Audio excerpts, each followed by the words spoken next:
O número de pedidos de cidadania italiana por brasileiros tem sobrecarregado a justiça na Itália. E a maioria dos brasileiros tem feito por via judicial, que é 5 vezes mais rápido do que o procedimento que é feito pelos consulados. Acompanhe na reportagem de Carolina Chaves. Douglas é brasileiro, mas faz parte da 5ª geração de italianos.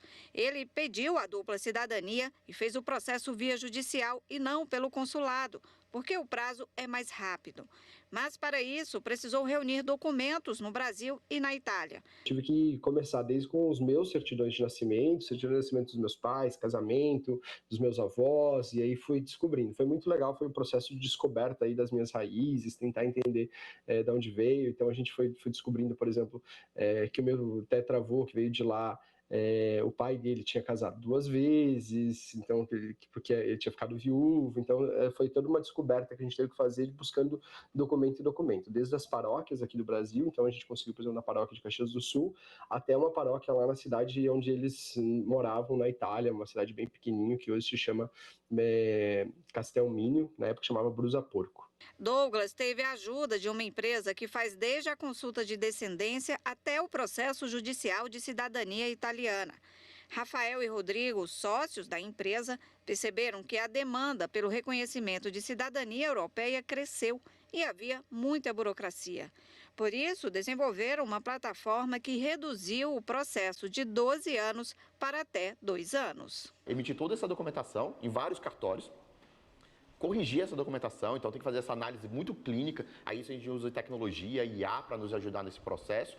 Depois disso, fazer a tradução juramentada, fazer o apostilamento de AIA, para esse documento ser válido na Itália. E se você for fazer aqui no Brasil, por exemplo, no Consulado de São Paulo, por exemplo, demora em média 12 anos o processo. Então você entra numa fila, vai demorar 12 anos até você ter a cidadania. Aqui em Brasília, sei lá, 8, 9 anos. Então é um processo muito, muito longo. Aí o que a gente faz? A gente meio que corta esse caminho. Por ser mais rápido, os pedidos de cidadania italiana têm sobrecarregado os tribunais e o setor de registros de cidades no norte do país.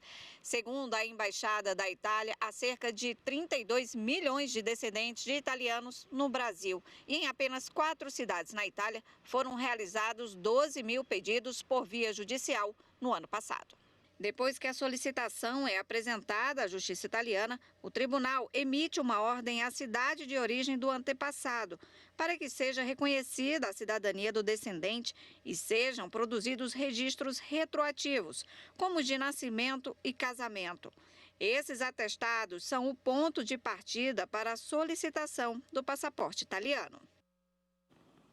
E a quantidade de pedidos de cidadania brasileira também aumentou. De acordo com o Ministério da Justiça e Segurança Pública, entre 2020 e 2023, o número saltou de 4.400 para 10.400 pedidos, o que equivale a 136%. Bom, para falar mais sobre esse crescimento, o que pode, o que não pode, quais são as regulamentações e as leis que envolvem o tema, eu recebo aqui no estúdio a advogada que é especialista em Direito Internacional e Imigração, Ana Paula Dias Marques. Seja muito bem-vinda. Boa tarde para a senhora. Boa tarde.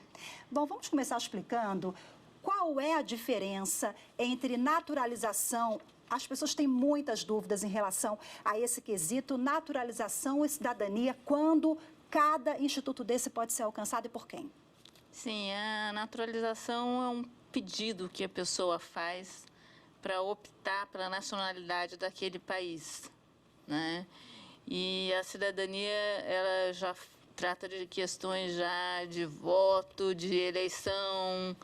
E, na verdade, que a pessoa que tem a cidadania daquele país, que tem a nacionalidade daquele país, pode exercer o direito de ter. E, então, para ter a nacionalidade daquele país, ela tem que ter alguns requisitos. Ela tem que ter 4 anos de residência. Então, ela já tem que ter o pedido permanente. Se ela tiver um visto temporário, ela não pode pedir a naturalização. Não pode votar, por exemplo, aqui no Brasil. E não pode pedir a naturalização. Então, a naturalização ordinária, ela tem que ter 4 anos de residência falar a língua portuguesa, não pode ter antecedentes criminais e então, para poder requerer a naturalização brasileira.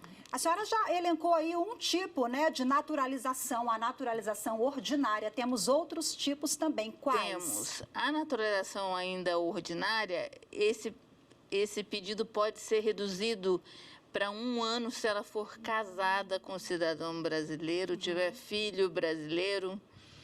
E são fatores que diminuem o tempo para ela poder se naturalizar.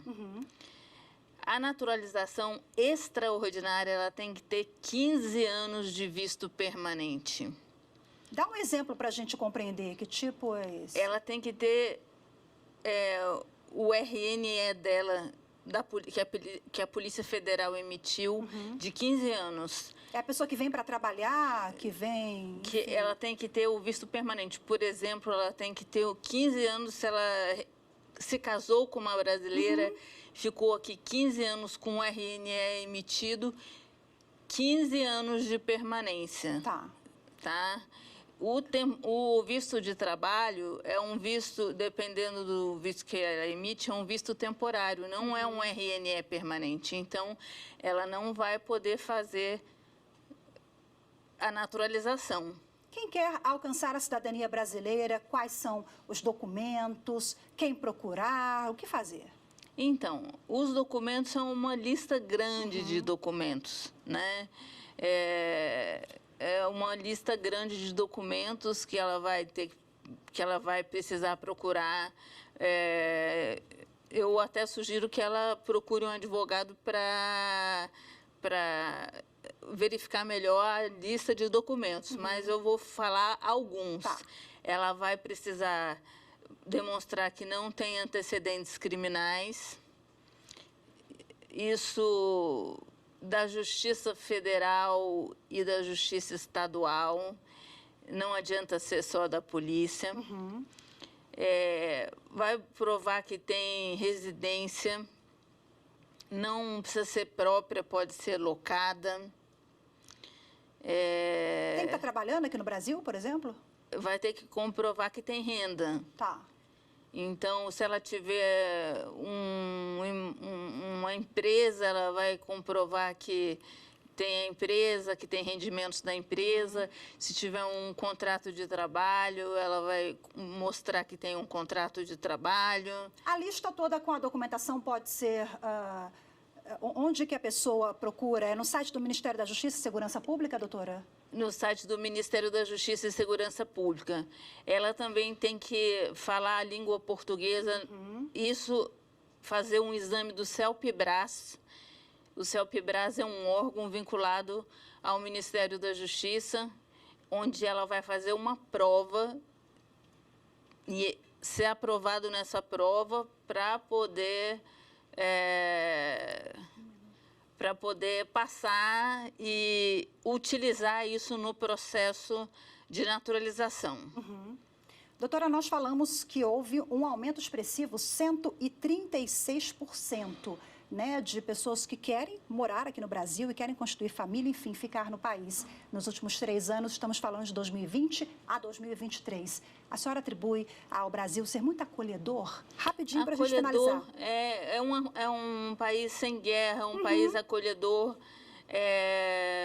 Ultimamente, os investimentos aqui no Brasil têm dado um resultado positivo. Tudo isso atrai, né? Tudo isso atrai. Maravilha, doutora Ana. Muito obrigada mais uma vez pela sua participação, viu? Boa tarde para a senhora. Até a próxima. Tá bom, obrigada.